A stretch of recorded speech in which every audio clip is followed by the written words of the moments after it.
រយៈពេលមួយថ្ងៃទៅកាន់ភ្នំបាយ៉ង់កោនៃខេត្តតាកែវ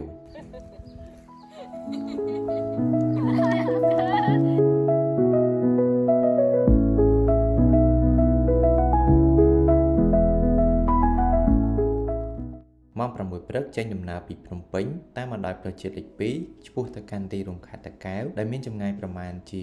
119គីឡូម៉ែត្រពីភ្នំពេញសម្រាប់អាហារពេលព្រឹកពួកយើងនឹងឈប់ញ៉ាំនៅតាមអាហារដ្ឋាននៅតាមដងផ្លូវ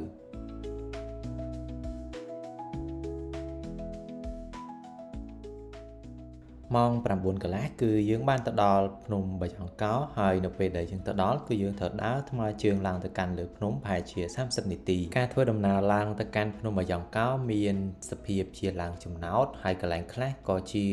កម្មចន្ទាដែលសល់ពីសម័យបុរាណប្រាសាទភ្នំបាយ៉ង់កោជារមណីយដ្ឋានមួយដែលស្ថិតនៅលើកំពូលភ្នំដ៏ខ្ពស់សន្លឹមដែលមានប្រាង្គប្រាសាទព្រៃឈើនិងទេសភាពធម្មជាតិក្រៅពីនេះក៏មានបងប្អូនអាជីវករដែលគាត់លក់ដូររកស៊ីនៅជុំវិញទីនោះផងដែរ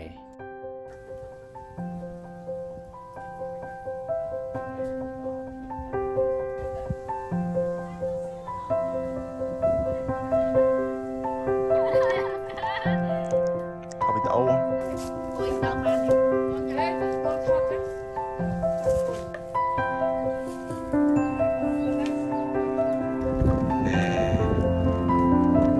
กดอยู่อ่ะ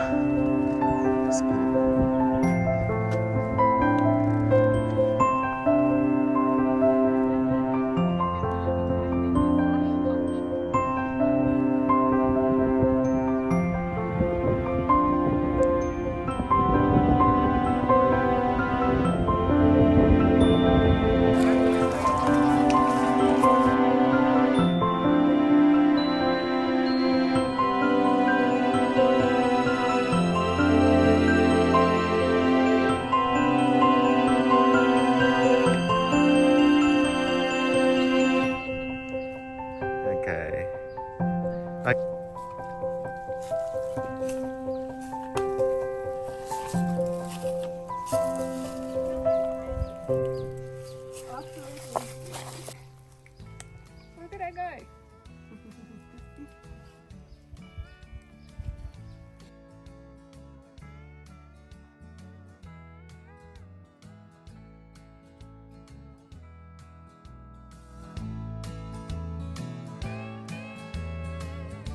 រៀងរសៀលបន្តិចពួកយើងចុះពីលើភ្នំបាយ៉ង់កោវិញហើយល្មមជាមួយនឹងអាហារថ្ងៃត្រង់ដែលរៀបចំដោយ Solo Landscape